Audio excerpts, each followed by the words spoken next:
Bonjour tout le monde, je suis très content qu'on puisse se retrouver sur Un cœur pour connaître.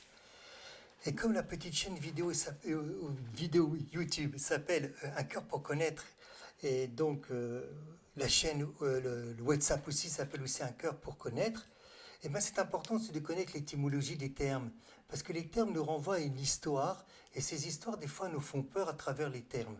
Exemple, lorsqu'on prend des fois le terme de péché ou de pécheur, beaucoup qui se trouvent dans les milieux spirituels, ou notamment beaucoup de personnes qui ont été blessées peut-être par l'Église et qui ne supportent plus ces termes-là, parce que ça leur renvoie à une histoire personnelle et surtout ça leur renvoie aussi à une définition du terme telle qu'elles ont été transmises.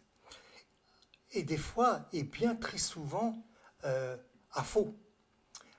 À faux. Car que veut dire véritablement péché ou pécheur? Ça veut dire simplement rater sa cible. Vous voyez, ça s'appelle un cœur pour connaître.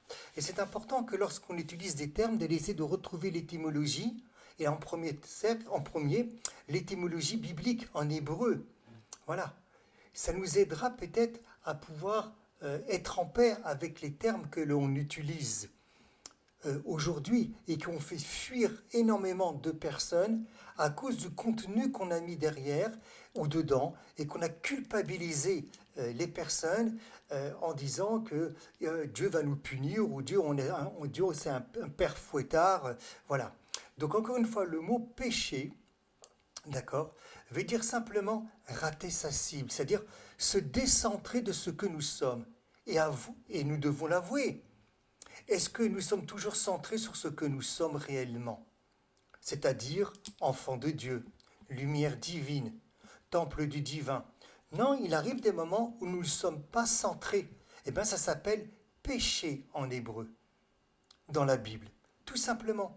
Et une fois qu'on prend conscience que nous sommes décentrés, eh ben, on se recontacte avec le divin, avec ce que moi j'appelle Dieu, avec ce que j'appelle Jésus.